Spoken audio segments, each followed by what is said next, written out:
طلباء و طالبات کو ان کی سیرت طیبہ سے آگاہ کیا جائے تاکہ ہماری زندگیوں میں ان کی طرف سے ایک روشنی ہو اور ہم اس کو عملی جامہ پہنا سکیں۔ ماشاءاللہ جی، بہت پیاری گفتگو آپ نے فرمائی۔ تو آج کا جو ہمارا ٹاپک ہے سیدہ خدیجۃ الکبریٰ رضی اللہ تعالی عنہا کی جو مالی قربانی اور اسلام کی ترویج میں آپ کا کردار کس طرح ہمارے لیے رہنمائی کا باعث بن سکتا ہے۔ 3 لوگ تاریخ اسلام میں 3 سے 4 لوگ ایسے ملتے ہیں، ویسے تو بہت سے ہیں لیکن جو ٹاپ 10 میں آپ ان کو ٹاپ 5 میں کہہ سکتے ہیں جن کے مال نے اسلام کو بہت زیادہ تقویت بخشی ہے۔ ان میں حضرت خدیجۃ الکبریٰ ہیں، ان میں حضرت ابو بکر صدیق ہیں، ان میں حضرت عثمان ابن عفان ہیں اور ان میں حضرت عبد الرحمن بن عوف ہیں۔ کیونکہ ہجرت کرنے کی وجہ سے صحابہ کرام جو کہ صاحبان ثروت تھے، صاحبان مال تھے، وہ بھی مکہ چھوڑنے کی وجہ سے، مدینہ آنے کی وجہ سے ان کی مالی حالت بھی قدرے کمزور ہوئی، اور پھر بڑی مشکل سے چند ایک اصحاب ہی تھے جو تجارت کر کے وہ پھر اس کنڈیشن میں آئے کہ اچھی طرح سے اسلام کی مالی خدمت کر سکیں۔ تو آپ کہہ سکتے ہیں کہ حضرت خدیجۃ الکبریٰ رضی اللہ تعالی عنہا کے مال نے اسلام کو خوب اسودہ کیا۔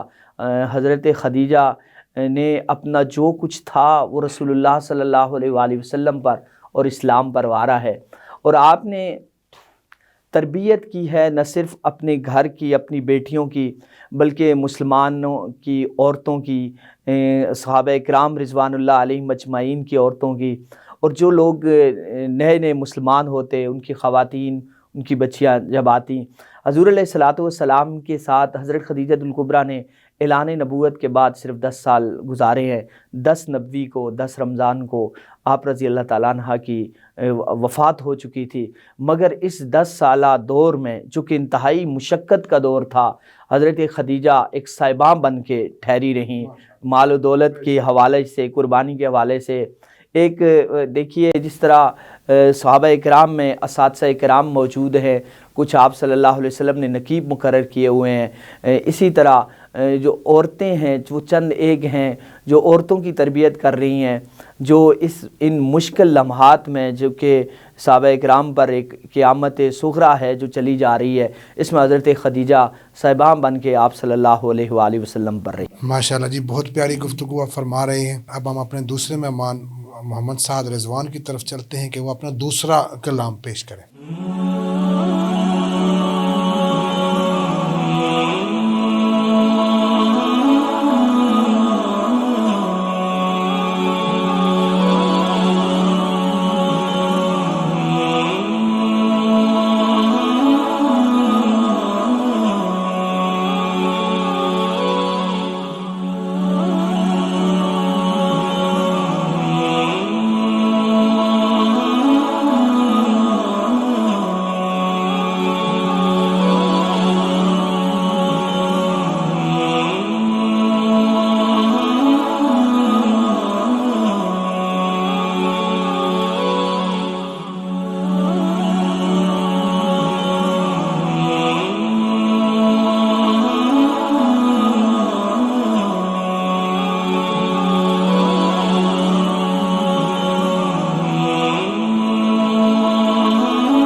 ایک میں ہی نہیں ان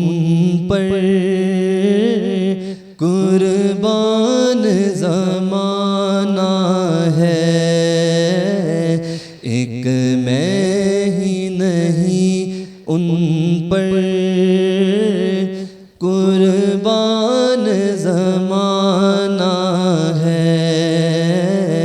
جو رب دو عالم کا محبوب یگانہ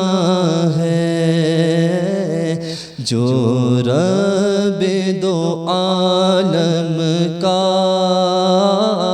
محبوب یگانہ ہے۔ کل پل سے ہمیں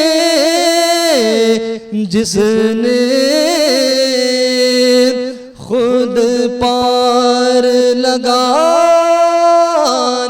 ہے، کل پل سے ہمیں جس نے خود پار لگانا ہے، زہرا کا وہ بابا ہے، حسنین کا نانا ہے، زہرا کا وہ بابا ہے، حسنین کا نانا ہے، زہرا کا وہ بابا ہے،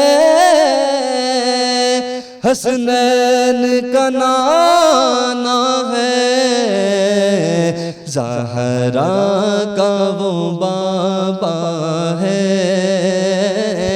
حسنین کا نانا ہے، ایک میں ہی نہیں ان پر قربان زمانہ ہے، آؤ در زہرا پر پھیلائے ہوئے دامن،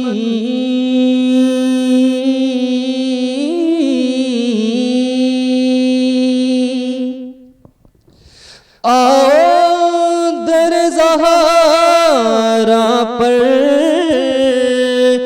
پھیلائے ہوئے دامن،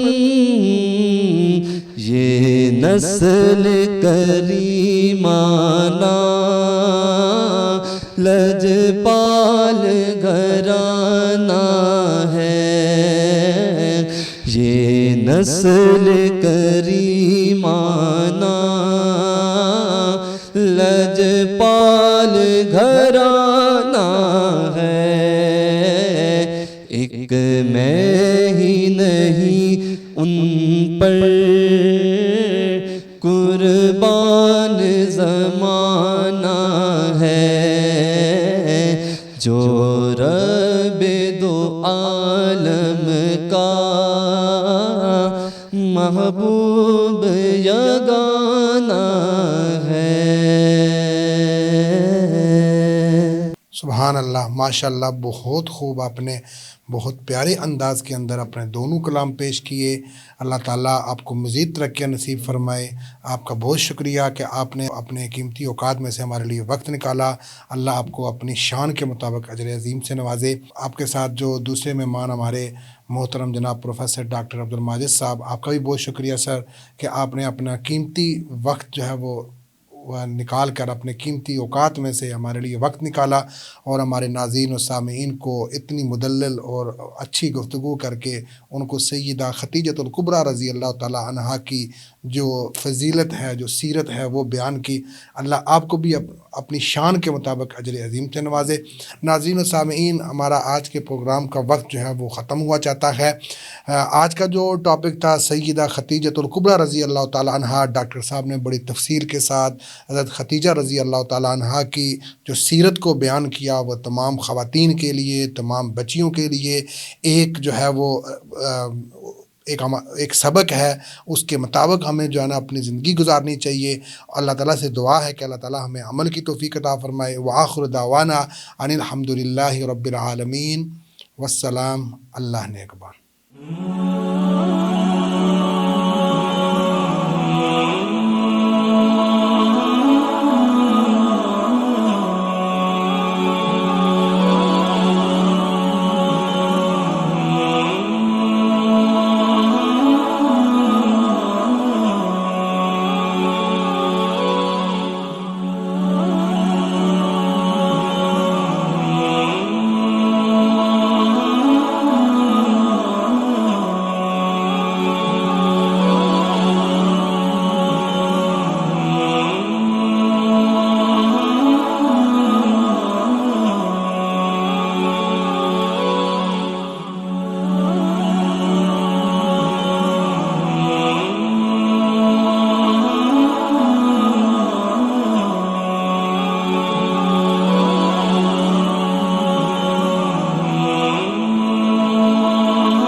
سبحان اللہ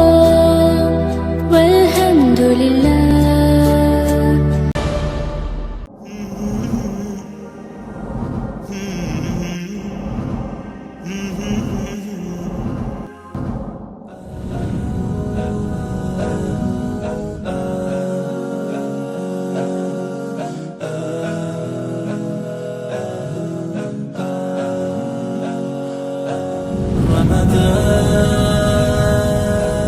رمضان